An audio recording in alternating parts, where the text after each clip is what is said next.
नमस्कार मित्रांनो. हो, आमचे वामन काका अंमळनेरच्या प्रताप मिलमध्ये नोकरीला होते. पण फार धार्मिक. दर गुरुवारी ते भजन करायला जायचे. कुठेही भजन असो बस. आणि खूप उशीर व्हायचे त्यांना यायला आणि उशिरा ते घरी यायचे.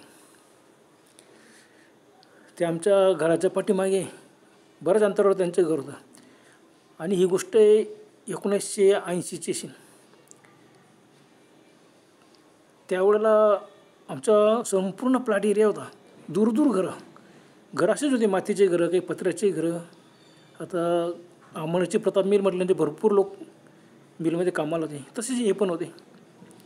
आता वामन काकाचे वय त्यावेळेला 35-40 वर्षाच्या दरम्यान असेल. त्यांना 3 मुलं घरात, अगदी लहान मुलं, आई वडील बस. ती मिलमध्ये जायचे. पण ज्या दिवशी भजन असेल त्या दिवशी 2 वाजो 3 वाजो रात्रभर सुद्धा जागायचे आणि भजन करायचे. एकदा काय झालं, पौर्णिमा होती आणि तसेच भजनाला गेले. भजन करताना खूप उशीर झाला.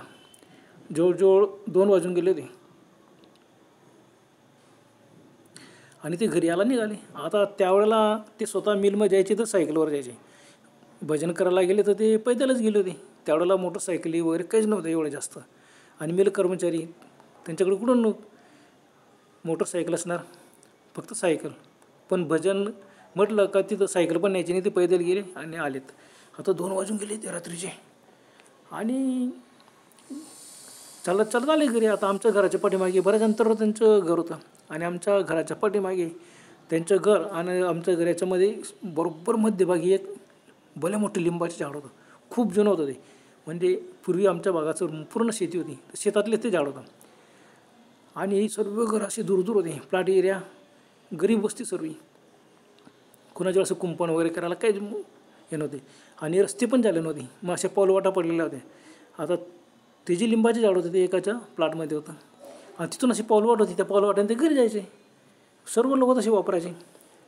एके दिवशी काय झालं, ते पौर्णिमेच्या दिवशी 2 वाजले असल्यामुळे ते पैदल हळूहळू आपल्या घराकडे आलेत. आमचं घर ओलांडलं तर लिंबाच्या झाडाखाली गेले. लिंबाच्या झाडाखाली बाहेर टिपूर चांदणं आणि लिंबाच्या झाडाखाली नेमकी सावली होती. आता ते अंधार सर्व. ते पाऊलवाट असल्यामुळे ते सरळ तिथून जायला लागले आणि झाडाजवळ इथं एकदम दचकले. बापरे, एक बाई उभी होती. ते एकदम घाबरले. आपल्या समोरी बाई, वयस्कर बाई वाटत होती. अंधारात चेहरा वगैरे काही दिसत नव्हता. अंधारात चेहरा वगैरे काही दिसत नव्हतं. ते असे का घाबरले की बापरे, ही बाई कोणी आहे? अंधारात तिने कोणत्या प्रकारचे, कोणत्या रंगाची साडी घेतलेली का लुगडं नसलेलं काही समजलं नाही. पण असं वाटलं त्यांना लुगडं नसलेली बाई उभी होती आणि तिचे डोळे मात्र चमकत होते. हे 2 पावलं मागे सरकले. ही बाई अचानक पुढे कशी आली आपल्याजवळ? तेवढ्यात ती बाई म्हणाली, काय रे वामन, एवढा उशीर करतात का घरी यायला? तो म्हणाला, हो मावशी, कोण आहेत तुम्ही? आणि मी भजनाला गेलो म्हणजे उशीर होणारच. लगेच ती म्हणाली, अरे तुला काही चिंता आहे का नाही? संपूर्ण प्लॉट एरिया, दूर घरं आहेत आणि बिनधास्त केव्हा पण येतो तू. घरी म्हातारे आईवडील, लहान मुलं, बाई, काही झालं तर, चोर दरोडेखोर आले तर काय करशील? वामन काका म्हणाले, अहो मावशी, माझ्या घरात काय आहे? मी मिल कर्मचारी. माझ्या घरात असं काय की दरोडा पडीन, चोरी होईन. ती वयस्करच बाई होती, साधारणतः आजीबाई असेल. आजीबाई म्हणाली, अरे वामन, तुला काही वाटतो का? आपले मुलं, आपली पत्नी, आपल्या घरातले सर्व लोक ही आपली संपत्ती असते. खरी संपत्ती तर हीच आहे. पैसा अडकायला काय करतो? जर चोर दरोडेखोर आले, तुझ्याकडे काही असो नसो, त्यांनी मारहाण केली, मर्डर केला, काय पाहत पडेल रे तुला ते भजन? वामन काका म्हणाले, मावशी चिंता करू नको, परमेश्वराला पाठीशी असला तर काहीच होत नाही. मावशी म्हणाली, अरे वेड्या, परमेश्वर आपल्याला फक्त पाठीशी असतो, पण आपल्यालाच युद्ध करावं लागतो. अर्जुनाने स्वतः युद्ध केलं. सर्व ठिकाणी बघा, राजे लोक होते, स्वतः युद्ध करायचे. देवपूजा जरूर करायचे, पूजा केल्याशिवाय युद्धाला जायचे नाही. आणि तू असं काय म्हणतो? देव येणार नाही? देवाने तुला काही बुद्धी दिली का नाही की आपलं संरक्षण आपणच करायचं असतो आणि इतरांचे बी संरक्षण आपण करायचे असतो. हीच खरी बुद्धी देव आपल्याला देतो. आणि तू कसं काय असं करतो आहेस? तो म्हणाले, बघ आजी, तू कोणी आहे, मावशी आहे, आजी आहे, पण मला काय तत्व नाही सांगू नको. आणि कुठं राहतेस तू आजूबाजूला? मी तुला पहिल्यांदा आवाज ऐकतोय. कोण आहेस तू? आजी एकदम खोडल्या. मेल्या? काय म्हणतो मी कोण? आणि सुद्धा अर्धीशी त्याच्या कानात लागून दिले. ओ बापरे, धडपडले ना वामन काका, खाली पडले, उठून उभे राहिले. ते अरे मावशी, मी तुला चांगलं विचारतो, तू मला मारते. पुन्हा त्यांनी त्या मावशीने पुन्हा वामन काकांच्या दुसऱ्या गाल फाटायला बोले. ओ बापरे, पुन्हा खाली पडले. इतका जोरात लागली. त्यांना आश्चर्य वाटले की बापरे, म्हातारी बाई काय जोरात मारते. तर हा दोघं गाला एकदम आग मारायला लागले.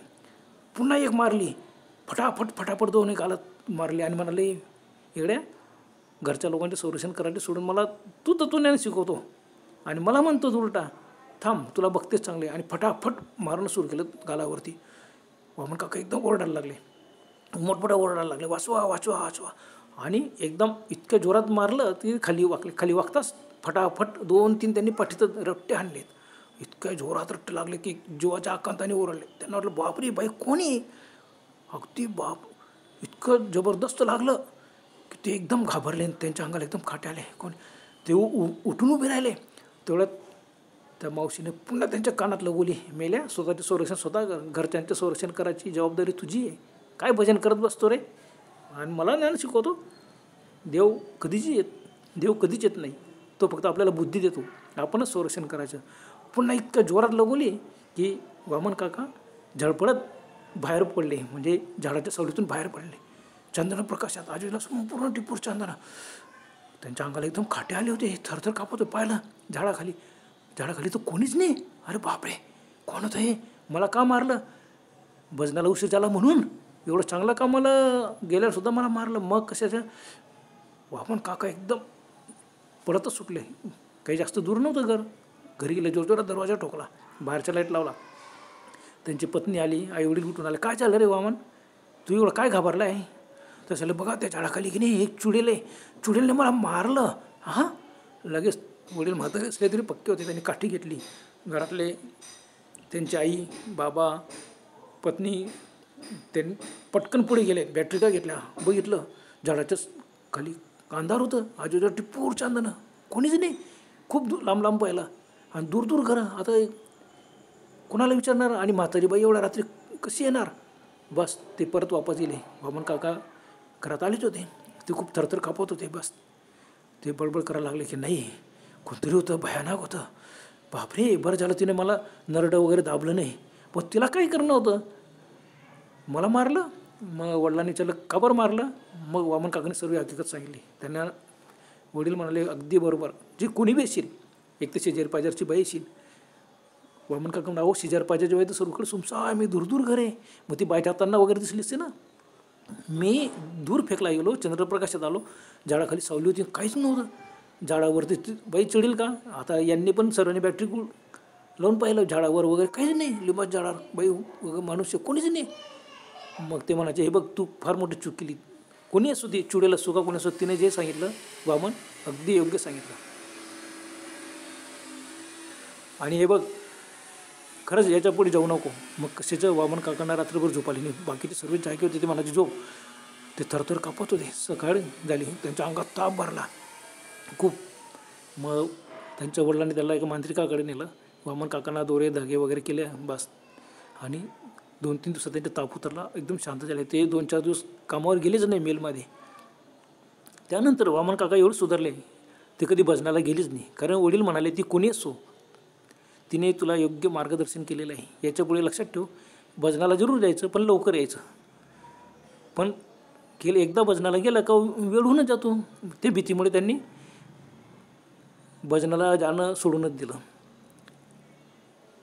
देवधर्म वगैरे ते सर्व करायचे, पण रात्र होती, उशीर होतो. बस काही त्या दिवसापासून वामन काका फार सुधारले. आणि त्या झाडाखालून तर कधी गेलेच नाही. संध्याकाळ झाली तर त्यांना ते भीती वाटायची त्या झाडाखालून जायला. सर्व आमच्या एरियात सर्वांना माहिती पडलं, रात्र झाली का त्या झाडाकडे कोणी बघायचेच नाही. तिकडून कोणी वापरायचे नाही. अगदी लांबच फेऱ्यातून वापरायचे. त्याला रस्ते वगैरे काहीच नव्हतं. पाणी पावसाळा गारा बसला तर इतर भागातून ते जायचे.